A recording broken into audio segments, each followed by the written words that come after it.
Can you tell someone's pronouns by looking at them? Of course you can't. You might think you can, but you're making an assumption. If you keep doing that, you'll be wrong. It's really important. I don't treat everyone the same. I've been to funerals where I thought the celebrant could have done better. I came out at the age of 42. If anyone had told me at the age of 18 that I would marry a man and live happily ever after, that was just never a possibility. Don't Be Caught Dead, the show bringing stories of death back to life. Here's your host, Catherine Ashton. Today I'm speaking with Bronte Price. Bronte is Australia's first marriage celebrant to be certified in LGBTQIA+ weddings and a leading voice for inclusion in both weddings and funerals. He has now conducted more than 200 LGBTQIA+ weddings. After more than 2 decades as a senior executive in state and local government, Bronte has transitioned to celebrancy, combining his calm professionalism with a deep passion for authentic, meaningful ceremonies. He and his husband Clint married in 2019 after 9 years together, an experience that gave Bronte a first-hand understanding of what couples truly need from their celebrant. Today, he specialises in creating ceremonies that reflect each person's identity, values, and love journey. In 2016, Bronte co-founded the Equality Network, training wedding suppliers and celebrants, as well as funeral directors and staff, in LGBTQIA+ inclusion. A former Joy 94.9 newsreader, storyteller and advocate for the LGBTQIA+ community, Bronte continues to champion visibility and respect for queer lives, both in love and death. Thank you so much for spending the time with us today, Bronte. It's a pleasure to be here, Catherine, and I'm looking forward to our chat. Thanks a lot. Now, Bronte, we met in October of 2022 at the Redesigning Death Care conference that the University of Melbourne had put on. And what struck me about you straight away is how warm and welcoming you were. I think you realised that I was attending by myself, and you were my first lunch date that I had. We did several lunches and just got to know each other. It was one of those, for me, it was a pretty profound kind of conference, but it was also an opportunity to meet people you hadn't met before and to reacquaint yourself with some people who were working in the death industry as well. So good conference. So tell me, where did you get started? Like, how did you transition from being in government to then being, Melbourne's gay celebrant? Like, that is quite the transition. Part of it is, for me, it was just a natural transition. So back in, I think it was 2013 or so, I had been working as Director of Regional Development in Tasmania. Tasmanian government changed from red colour to blue colour, and my position then became redundant. And so the department I worked for offered to move me to anywhere that I wanted to go as part of my package. And so I chose Melbourne, and Clint started working in Melbourne at the same time. So we moved in together. And, up until then, we'd had this kind of long distance relationship. I was unemployed for 8 or 9 months. I needed a bit of a break and also just started to look for jobs. Ended up getting a job with the Victorian Ombudsman around digitisation and data analytics that I really loved.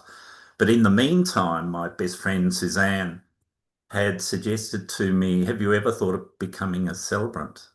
And for me, it was kind of a light bulb thing that happened. And I just thought there was this beautiful collision in a nice way of my background as a English and drama teacher, my background also around managing teams, writing all sorts of documents, including, cabinet submissions, and I love writing.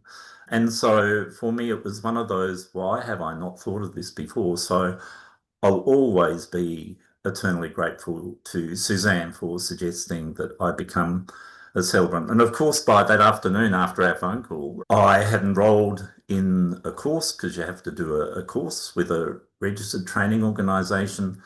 And I had no idea what I was in for. And then eventually I started working for the Ombudsman, finished my course, and I had my first couple was with two very dear friends who, we'd met in Sydney and they subsequently moved to Melbourne. So literally my registration, I think, as a celebrant came through a week before I was due to marry them, luckily, because I'd teed up a registered celebrant, obviously, to do that.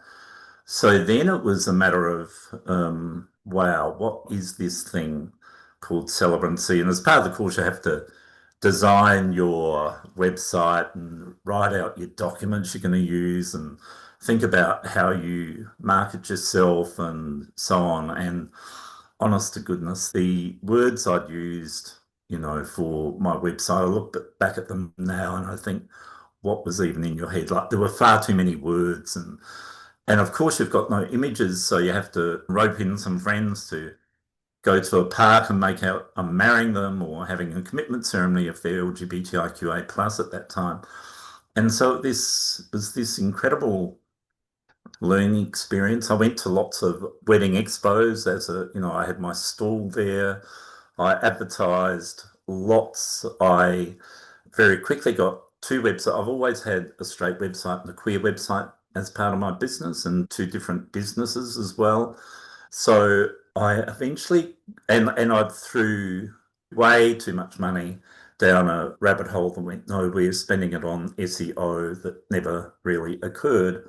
And so eventually you kind of sort that out, but you need to go through some good and bad experiences on the way to doing that. And so it was, I think, 18 months after I'd become a celebrant that I decided that I'd had enough of public servant life.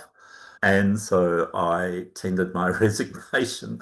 And overnight, having resigned from the Ombudsman, I became a full-time celebrant. And it was like, oh my God, what have you done? Like, where do you think the salary is going to come from now? And it had to work.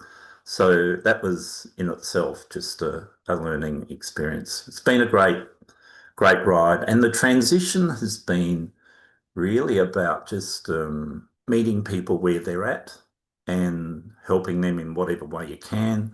And that's always been the driver of the content of my websites, I think, and my blogs is what sort of questions are couples increasingly asking.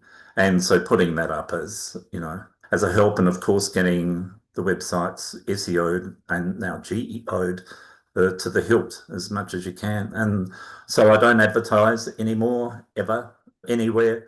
I rely simply on my website for weddings, and I do roughly just over a wedding a week, which is enough for me.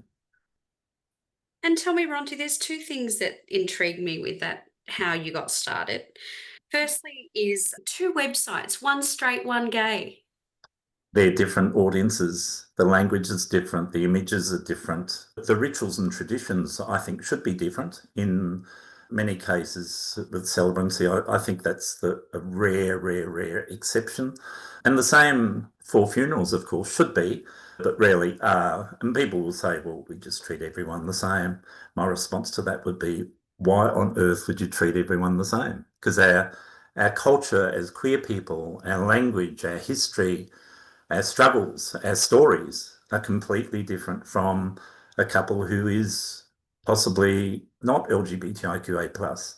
So that's why two websites. If I was to do it again, I think I'd still have two websites, even though there are many people in marketing in particular who would say you should be integrating. I still, my queer website is very effective for me. So it's what's worked for me. And tell me, Bronte, for someone who may not be that familiar with the LGBTQIA plus community, what is it that makes it unique? When you're talking about your queer stories, your history, How does that play into your conversations when you're working with a couple to develop their ceremony? Obviously, you focus on marriage, but more importantly, when you're actually focusing on someone when they've died or they may have a life limiting illness. Can you talk me through about what's unique about that? Yes. So let's take an example. A couple come to you and look at the couple. Let's talk weddings and then let's talk funerals. Yeah, And sure. there's perhaps a person, a couple who present to you as a man and a woman. And in your head, possibly you think straight couple. I've got to the point some years ago where in my client relationship management system, if people want to contact me through my website, then there's not a form to fill out, and each of these bits is optional. Their name I need, and their email and phone number I need. But the other questions I ask are about their pronouns, optional, sexuality, and gender, both optional. And I've had no one yet who's come through, including straight couples, who haven't filled out what the drop down menu is. So that goes from that contact form straight into my CRM system. And so then if someone's got comes through and has they them pronouns, that saves me having to ask or assume that they're he, him, or she, her. If they come through as a bisexual man or a trans woman, that saves me having to ask rather than assume. So that's for me the difference, Catherine. So I have educated myself, trained myself, in fact, not to make assumptions based on appearances. Can you tell someone's name by looking at them? Of course you can't. Can you tell someone's pronouns by looking at them? Of course you can't. You might think you can, but you're making an assumption, and sometime down the track, if you keep doing that, you'll be wrong. Can you really guess someone's gender or sexuality just by looking at them? Of course you can't. I learnt that years and years ago. And so that all requires me as certainly an LGBTIQA plus or queer celebrant I want to know that information because their lived experience, if they present to me as this couple that I was talking about earlier, present as a man and a woman, well, if you assume they're straight, that's fine. If they happen to be a trans man and a queer woman, completely different story, which I want to know about because they've got different life experiences, they've got different safety requirements, maybe as a celebrant. You suddenly have to ask whether, the venue is a safe space in terms of basic things like toilets, whether the venue and the staff have been trained in queer literacy, and so on and so on. So it's really, I think, let alone the rituals. So one of the things I did during COVID was write an ebook on, I think I took 38 different rituals, wedding rituals. So one of them is walking down the aisle. And it's a very strong ritual. So I named the ritual.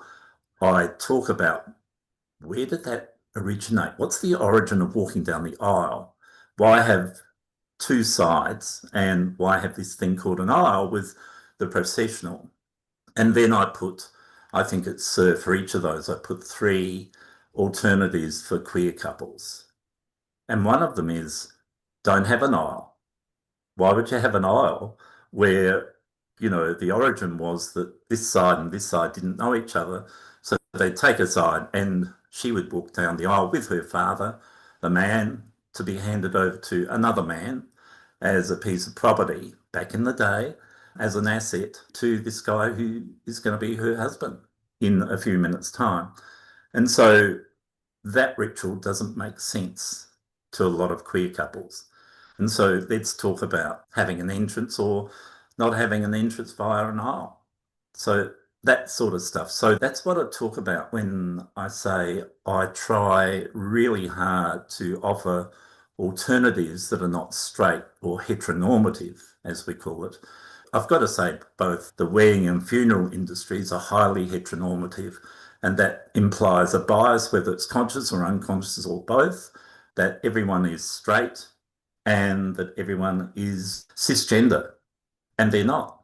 And so my mission, I guess, as a celebrant has always been to offer something different, which plays back into the how come to different websites. And I'm saying because our culture, our language, our history, our stories, lived experiences are different from those of straight couples. That is a really good example to use in relation to that about the walking of down the aisle. I think that's a really, and touching on things that people may not even consider, because when you have to run something like an event, which a wedding is, it is a very large event, and it is those things that you mentioned that come with so many layers that you don't think about unless you have a lens and you take the consideration about it may not be a heterosexual couple that you're talking about. So the things that you mentioned about, such as even the safety in toilets and how the toilets are marked, whether the staff are aware and have been trained, that is a classic example of how many different layers there must be when you're arranging a wedding or a funeral for someone who is queer. A lot of my clients now come from outside Australia, and they come from countries where it's still a criminal offence to be homosexual. And so simple little things like I'll just go to one other ritual, then we'll stop talking about rituals. But simple little things like wearing a wedding ring. So if they wear a wedding ring and they're together, say walking down the street or wherever, people will assume, here we go about assumptions again, that these two people are married because that's what the wedding ring denotes. And again, it's a really strong ritual to discard or to think about an alternative for. So what I do if we are getting to the point and they, even in a short and sweet legals only wedding ceremony, they want to exchange rings, but they can't because it's not safe for them, like it's literally life threatening, then I'll say, how about exchange watches? So they know, they'll look at the time all the time and it'll remind them of the person they married. At the same time, it's their little secret. So no one apart from them will know, even close family members will know that they're married, but they know it's got deep significance. So I've used that numerous times for couples, who will go home to live in the country they came from, but they'll perhaps live together as flatmates or as friends. But they'll wear, instead of a wedding ring, they'll wear a watch or a lapel or a brooch, or a chain necklace. So all sorts of options. But if we don't understand that story or that history, that culture for them, then, we won't bother making those options available to them. We'll treat everyone the same, Catherine. We'll give them, you've got to swap a wedding ring or nothing kind of thing. And we can do better than that. We can. Mm.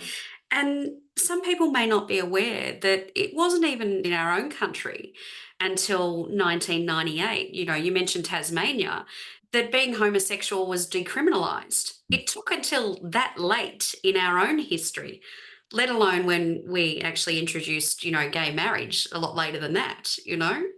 Catherine, in 1949, do you know what the penalty was for being homosexual in Victoria?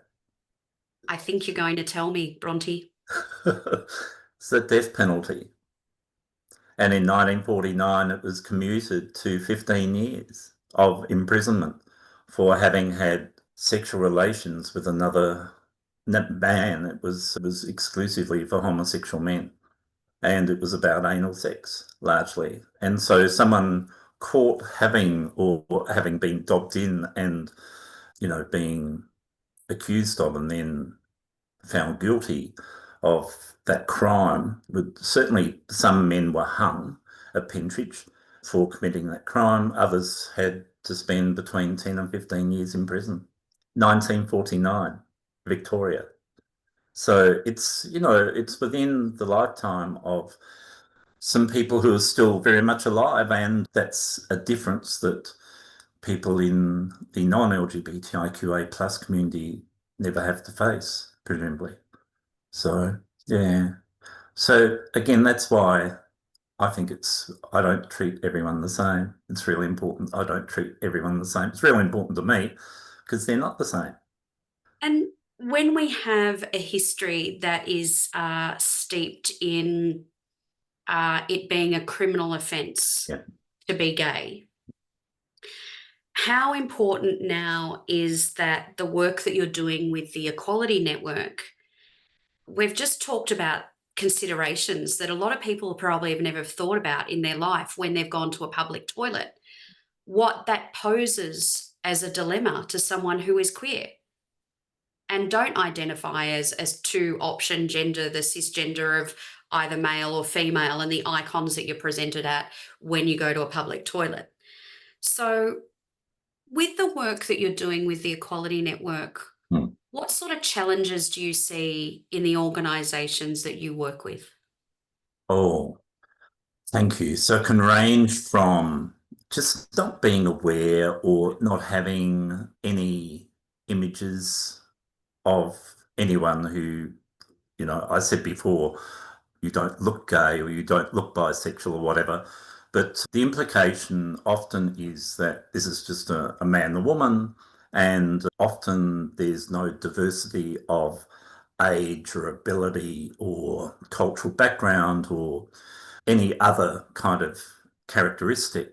And so their forms, for example, will be binary based. They'll have maybe if it's sex, it'll be male and female, nothing else. Or they won't have any other they won't even collect pronouns. They won't collect any information around gender. They will kind of make the little transition from sex is the same as gender. It's not, but they won't collect any evidence that someone might be something other than a man or a woman. They won't possibly have any particular leave. This is special efforts for people so they'll have perhaps parental leave for both the, paternal and maternal leave. They may not have any provision for transitioning or other events that someone who's trans might want to have leave for. They'll have a culture where it's the stuff around the coffee table at lunchtime or at morning tea is very heteronormative again. So everyone is assumed. And so in a culture like that, in a workplace like that, very often people who are queer won't be able to bring their authentic self to work. So they may not be able to work. They may never talk about their private life. They may never talk about the fact that they and their queer partner have got children, that they may never talk about the fact that they've got a fur baby instead of a human child. They won't talk about what they did Saturday night at the gay pub or lesbian club. They may not talk about the gay cruise or what they did when they went to, somewhere like Denmark, for example. It's just so that summing all that up, they can't bring their authentic selves to work. And so they put their head down, their bum up and get work done and then go home to be their authentic self at home after work.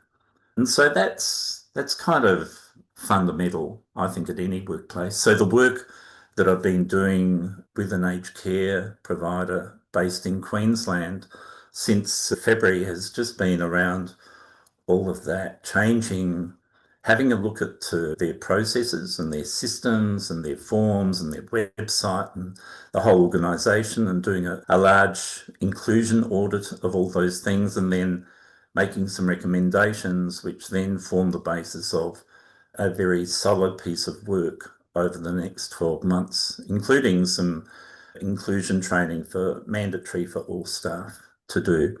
And that's led to that organisation now changing so much, so authentically that they've just won 3 major national awards, one in diversity, one in employer of choice, and one in workplace diversity and workplace diversity and inclusion. And so when you have a CEO at the helm really is dedicated to this and wants to do this work no matter what, and is all about building capacity around inclusion and diversity and making sure that everyone can bring their authentic selves to work, and different perspectives are listened to and valued and heard. That changes an organisation, I think, for the better. So that's the sort of stuff that we do. If we look at funerals and the funeral industry, I said before, Catherine, that the wedding, but let's talk funerals. The funeral industry is one of the most heteronormative sectors that exists. As of today, there is no dedicated rainbow space in any cemetery or memorial park in Australia. Everyone is assumed to be straight. There are dedicated areas. That shocks me. But at the same time, it doesn't at the same time. You know what I mean? Like it's this, it doesn't surprise me, but yet at the same time, I am alarmed by that. And there are clear reasons. If you talk about that, Tasmania took until the late 1990s to decriminalise homosexuality, whereas that happened in South Australia in the mid 1970s under Don Dunstan. That's another 25 years it took for that to occur. So there are good reasons. The problem is, though, that we've got, and it's going to take time, and we accept that. But here we are in 2025, and there are still no rainbow sections in any cemetery or memorial park in Australia. There is no, to the best of my knowledge, no safe space, rainbow space, where people can gather safely from the queer community and farewell a loved one with whatever rituals and rites they want to employ. But we have, for all sorts of religions, for all sorts of cultures, we have dedicated parts of memorial parks and the cemeteries, but we still have none. And I sound like a cracked record, and I understand that, but we still have none for the rainbow community. And it's time that stopped. That comes as a result of heteronormativity, the bias that assumes that we just treat everyone the same because everyone's just cisgender and straight. And then they will say, these people who manage the cemeteries and memorial parks and trusts, that, well, they can put a rainbow on the headstone if you like. That's different from having a whole section dedicated to rainbow people. One of my favourite stories is of 4 elderly gay women who each bought a plot in the form of a kind of a cross. So each one of them is going to be touching each of the others when they eventually get buried at this cemetery. So they've created their own safe space, their own rainbow little spot within this cemetery. And, I think there's good reason to start thinking about having a dedicated space, my own personal opinion. Bronte, what would that take? Like, what would that need to look like for it to be safe, to be a Yeah. rainbow space that was queer safe? I think, well, it would take some high level discussions, possibly even at state government level, but also at trust level, cemetery trust level. So they oversee usually a range of cemeteries or memorial parks, but getting input from the local and maybe state-based, overarching rainbow bodies, particularly from people who perhaps work in death care. So there might be people who are already, embalmers or funeral directors or whatever who work in that space, or they could be advocates for equality and equity who have some better than pedestrian kind of picked up on the street knowledge about death and death care and what the issues are. So being aware of some of the issues we raised back at that Redesigning Death Care conference, Catherine. But again, it would take time. And I think there's this inertia that we've got to overcome from people who are in the death care industry already who would say, well, these days we just integrate everyone into whatever spaces there are. And, my comeback is, yeah, but have a look at any memorial park or cemetery, and there are these dedicated spaces. Why can't we churn out or carve out, rather, a dedicated space? So, what I'm saying is it needs wide input from right across the community. I'm also aware that you've got to be careful not to place such a space where it's going to be in conflict with a certain religion or a certain cultural entity. So, that's why the high level planning at trust level or at state government level needs to occur, I reckon, with people who are switched on enough to think about what that might look like. I think we're still decades away from having such a dedicated space. That's my own thought. I hope I'm wrong. I hope we would see one before 2040. That would be terrific if we did. Well, it sounds like that if we're addressing not only ageism within an aged care facility with this client that you're working with, if they're acknowledging the fact that someone's queerness is something that they need to feel safe in aged care, hopefully we're on the right path. We just need more clients like that, Bronte. We so do. And some of it is about, for example, let's go back to funerals, but the funeral director acknowledging that perhaps this person didn't have a biological family but had chosen family, and not prioritizing when they refer to family. And the word family is used heaps and heaps in the funeral industry. And in most people's heads, I think that would be mum and dad and the three kids and their biological kids, of course, perhaps adopted.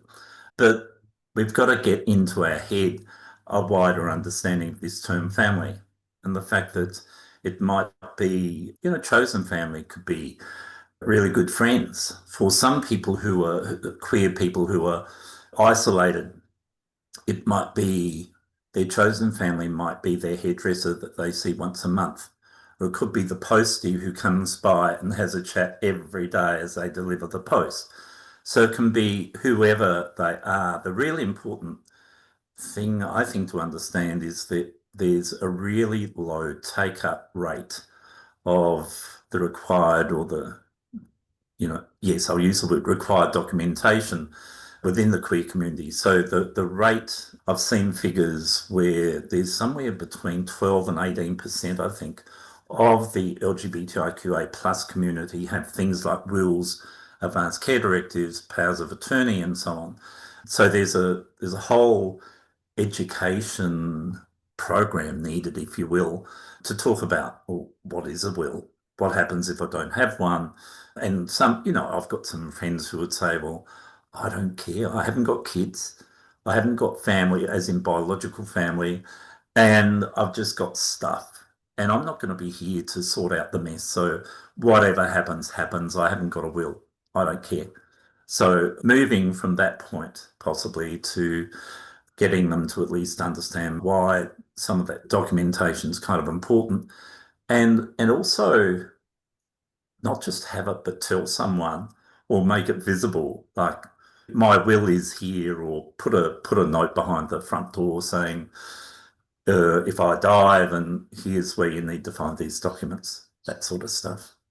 Mm. I'm glad that you brought up the term chosen family. I know when you were kind enough to sort of provide me advice when I was developing my questions for the Critical Info platform, is that that was something that was really fantastic. And so I actually completely move away from the term family at all and refer to it as loved ones, There we because are. that is more of a universal term. And that was based on your feedback that you gave me, Bronte, and the fact that, the word, family can be such a loaded word and such a very much a heteronormative word. And yeah, I think that that's why I always use the term loved one, because that can be in whatever shape or form, whatever pronoun. It can be whatever you want it to be. But why do you think is it? I have some ideas in my head about perhaps what the challenges might be in taking up those documents. What do you think that there might be some of the reasons why people don't have things such as a will, an advance care directive when they are someone within the queer community? I don't know, but I think there's this thing about particularly older members of the queer community feel perhaps they've been mistreated, discriminated against, harassed, bullied all their lives. And they don't have the energy to do it. They don't have the willpower to do it. It's not important to them. They don't care. And so I think that's the sort of stuff that's in their head. I think there's a vast amount of room for, that there to be, it would need to be queer led, but a program with an estate lawyer who either has really good queer literacy or is from the queer community themselves, just to have sessions like this, Catherine. I think that talk about, well, let's do the 101 stuff first, but also let's fire off some of those questions from the audience, I guess, about what happens if I die and I haven't got a will. Who cares? Or, if the state does come in and take over my estate, then how much do they take? All that stuff. And why would I have an advanced care directive and so on and so on? So I think there's a lot of, when you consider that pretty much fewer than 1 in 5 of us have those documents in place, I think there's a lot of work still to be done. Mm. That's low numbers even for deaf, literacy. Yeah. And tell me, Bronte, you mentioned earlier the fact that you had to be certified as a celebrant for marriage. But tell me, you don't need a certification for funerals, do you? No, so as a celebrant, you have to have a certificate for in celebrancy, and you have to also meet what are they called?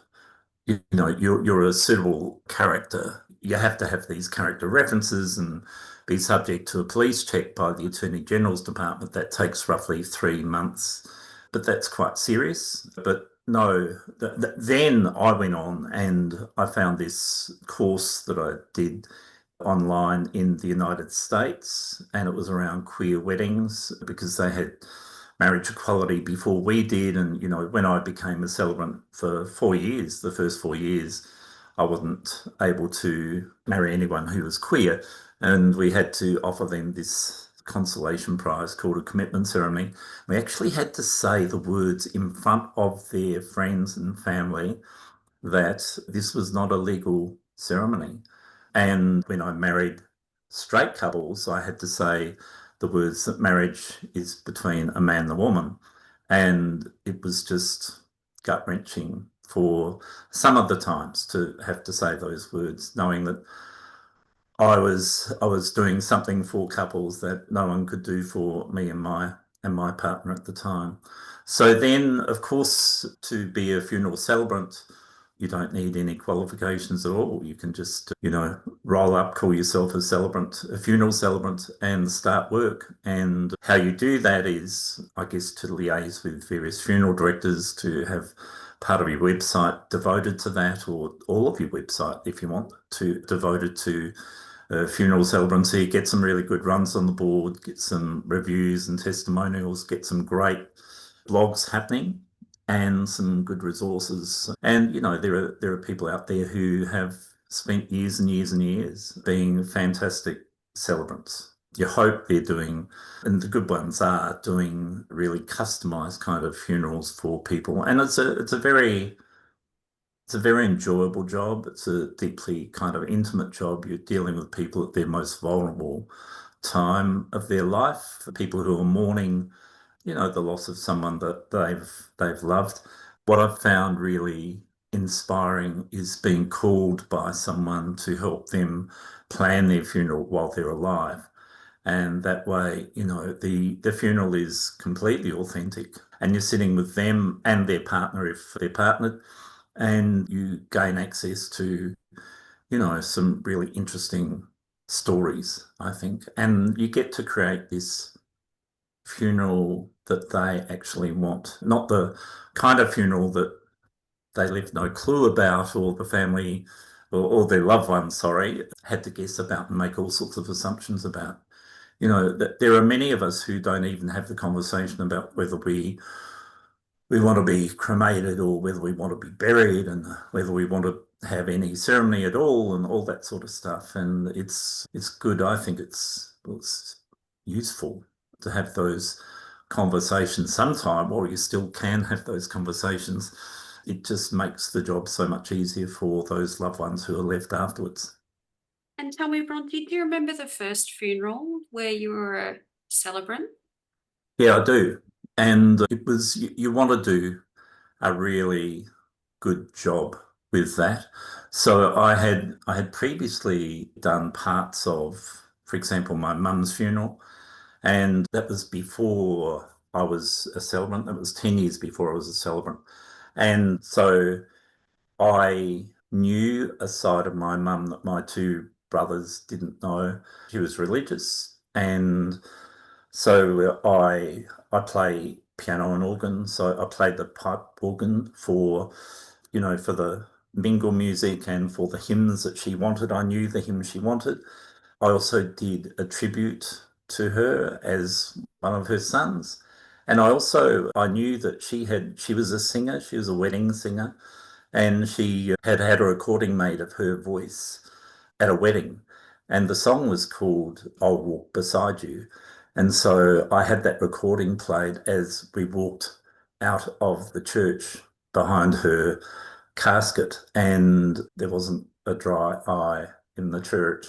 And it was that sort of stuff. I knew what she wanted and what she didn't want. She and I had had these conversations, and so I kind of count that as one of my first, but it also gave me I've been to funerals where I thought the celebrant was could have done better.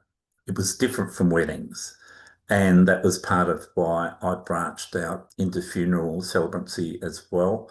And really sitting down and having that cup of tea with the loved ones and just trying to take in the politics of the family as well and trying to deal with that and to get that access to that one person because you don't want to deal with five or eight. Who is going to be the person that I talk to? And, just like every wedding, every funeral is different. And it's been joyful also to pre-plan several funerals. And what's been interesting in one of them was that this gay man was dying and we had time to plan his funeral. We had time to choose the venue, all of that. But on the day of the funeral, his siblings' family stepped in and I had to advocate for him because I knew exactly what he wanted and he was no longer there to say, this is what I really want. And so I had to respectfully ask the family not to do a couple of things they were planning to do or to do them different ways because that was not what he had envisaged at his funeral.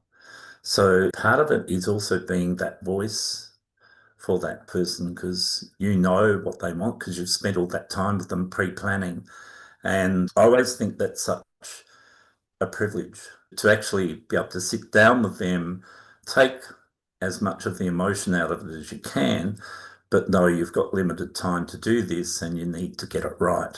So that's that's so much different, so much better than, for example, someone dying very suddenly and no one had had the conversation about whether they wanted to be buried or cremated, let alone all the other stuff that you then have to try and find from various sources of, loved ones who are grieving really deeply at that time. And it's a hard time for everyone, I think, to pull all that together in such a short time. It is. It is super challenging, and it clearly again highlights what you were saying earlier about the importance of having those conversations earlier and more regularly with loved ones about what our wishes are. Yeah. Tell me, you spoke a little bit about the beautiful ritual of suggesting to partners that they exchange watches instead of rings, so it was culturally safe for them to do so. What are the things in death when you're talking about ritual and practices that you encourage people to do or suggest people do when you're honouring someone who was in the queer community? So and again, it will vary from individual to individual. So, for example, the presence or not of a rainbow flag or an asexual flag or a trans flag, and having people understand what they are, or having a little stand with a little 6x4. So you could have the whole catafalque, if you will, or a memorial table draped with a large flag in any of those colours that are relevant to that person, or have a little stand that's got either 2 or 3 6x4 inch flags. So there might be one for an ally flag, one for, say, a bisexual flag, and one for just the general rainbow pride flag. Having, I think, making it okay and it being safe. So sometimes I put up what I call a safe space sign that I've developed and used as part of the Equality Network and in training sessions. And so it's an upside down pink triangle in a green circle. And that's kind of an international sign. If you go to the public toilets at Los Angeles International Airport, you'll see that sign, an upside down pink triangle. If you go to a part of the Castro, which is Gay Central in San Francisco, at one end of the Castro is Harvey Milk Plaza. By that plaza are 15 plinths that are, each of them has the face of it on the top is an upside down pink triangle. So the pink triangle was used as a horror kind of symbol. It was the symbol sewn into the left-hand pocket of the uniforms of homosexuals who'd been rounded up by the SS and put into concentration camps. And so the 15 plinths each represent 10,000 people who were homosexuals who were put into concentration camps because they were homosexuals. And so the queer community has taken that symbol and turned it around and said, okay, this is the exact opposite. This is, this is now a safe space. So it denotes that no homophobia, transphobia, biphobia. It's safe for everyone there for the duration of that funeral. And I explained that, I called that out at the start of in the housekeeping section. And I would have 3 or 4 of those around the venue. It's only a safe space, of course, if the toilets are safe for everyone as well, so non-gendered for the period of to funeral. Rituals might be, of course, having some queer anthems that mean something to the person who died. Certainly possibility, and I know this is stereotyped, but having a drag queen or a drag king perform at the ceremony. And just, I think, feeling that it's okay to tell this story. So let me flip it, Catherine. So I've had situations where the biological family has not allowed the partner, the long time partner, to speak or be involved in the ceremony. Partner and chosen family have been, on one occasion, not allowed at the funeral, and so we had to have a separate celebration for them. Or on another occasion was seated at the back. Sometimes there were religious things that happened during the ceremony that just had that the person went to a religious school and that was the end of it only. And so the family, highly religious, and so wanted, symbols and various hymns and things, prayers said and sung. And also, if someone's trans and the biological family remembers that person as they were before they transitioned. So I've had one situation where there were 2 nameplates on the coffin. So at one end was the pre-transition and on the other end was the transitioned, and you dealt very carefully with who saw which nameplate, if you know what I mean. And Wow. so, yeah, or alternatively, having just because the water and oil won't mix, having two completely different ceremonies, one which referred to the person post transition and used their that name and pronouns and told stories about that person, and the other one for biological family, just talking about the person as they were pretty much pre-transition. So it's stuff again that people who are not LGBTIQA plus just don't understand, or even, I remember for a trans man, they had a non-binary partner, and I had reminded the funeral director who'd asked me to do the ceremony a couple of times about the non-binary partner's pronouns as they them, and I got to the funeral home early, and I just had a quick word with the funeral director who was there, obviously. And I said, just a reminder that the partner is non-binary. And he said, oh, that's right. I knew something was different about them, about him. And I said, and you've been calling him all the time, haven't you? He said, yeah. I said, no, it's they and them. And it was like, we can do better, at least show some respect and at least do the 101 stuff. If you're not really interested in being truly inclusive, then, maybe that person should have been dealt with in death by a different funeral company. But at least if you have got the job, then at least do the really, really basic stuff around. It's not even 101. I don't know what that is. No, that is less than 101. That's just human decency, I think. Yeah, yeah, yeah, yeah. Bronte, how much is your work in this space? Like it seems to be like when we've talked about symbolism, ritual, what makes up a person, it's always just is linked with our history and who and what has come before. How has your experience in being a celebrant for both weddings and funerals informed the work that you're doing now and in your personal life? I suppose there's two questions there. Your work in the Equality Network, and then you as Bronte Price at home with Clint and the dog. Let's do the work first. So, in its early days, the Equality Network this was even before marriage equality. And the Equality Network came about because there was we were hearing things, seeing things from wedding professionals that just indicated, boy, like, no, like that's just wrong. You shouldn't be saying that, or you just don't know that stuff. And we've got to understand we're not taught this stuff. And other professionals aren't. I think GPs get, one or two lectures on queer stuff during their whole 6 years of university study. And they're not taught anything about death. So that's a No, failure. there we are. There we are.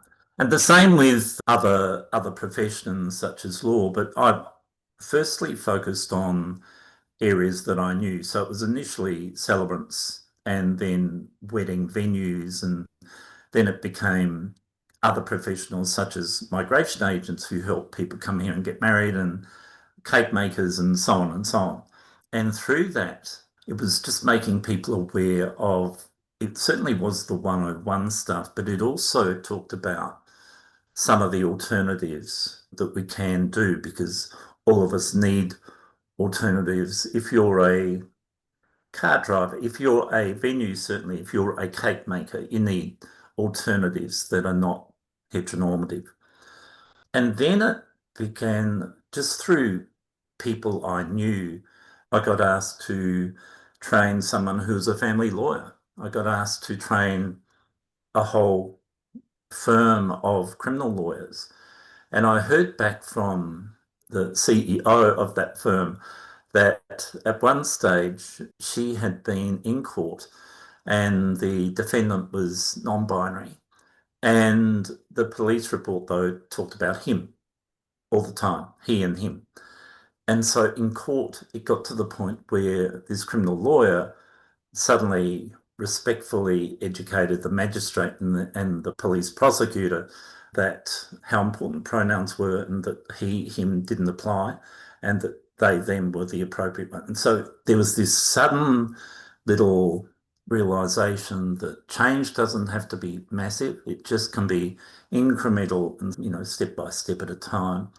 And so I also knew that people are watching you as well.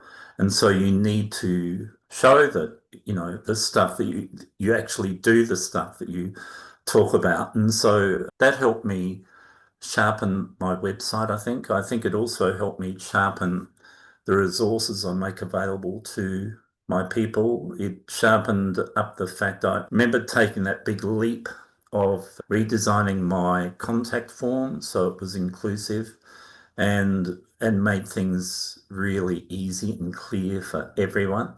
And that meant that on both my websites, if you go into sexuality, you have to go down past all these other sexualities till you get to S for straight.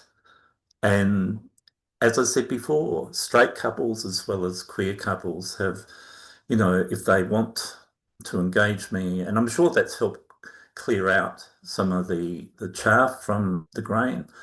By the time they have made an inquiry with me, they have had a look at my website, they've had a look at blogs and all that stuff. So it has changed how I work, I think, or the Equality Network work has also, they both changed each other. They've sharpened each other up, I think. And the courses that I started with in, say, 2017 are now much more. They're right now, if you did the whole course, it would be 15 hours of really solid stuff with the aged care provider. We've done that as 90 minutes every month. And that's worked really well for them. It's all via Teams and lots of opportunity for interaction. This group has got 7 out of 20 staff who are queer, who felt safe enough to come out as queer during a recent pulse survey. So in terms of us, we think that marriage has been the best thing that's ever happened to us. So Bingo, our rescue Kelpie dog, has also been the best thing that's happened to both of us.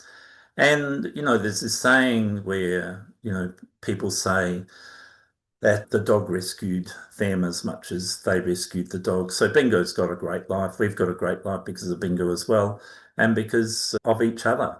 And, if we would both say, if anyone had told me at the age of, I don't know, at the age of 18, 25, that I would marry a man and live happily ever after, that was just never a possibility. And so I came out at the age of 42, and it took me another heap of years before I was able to marry the person I love. And so that's, it's just been a joyful kind of ride. I try not to use Clint as my sounding board too much, but he'll always have advice to give that's helped me about a certain couple or a certain situation or, and I've learnt to listen and take that on board lots rather than just thinking, oh, why would I take that on board? But it's always useful advice. So it's been good. And, of course, soon after we got married, we took our documentation to our GP. So there was advanced care directive she had to sign off on.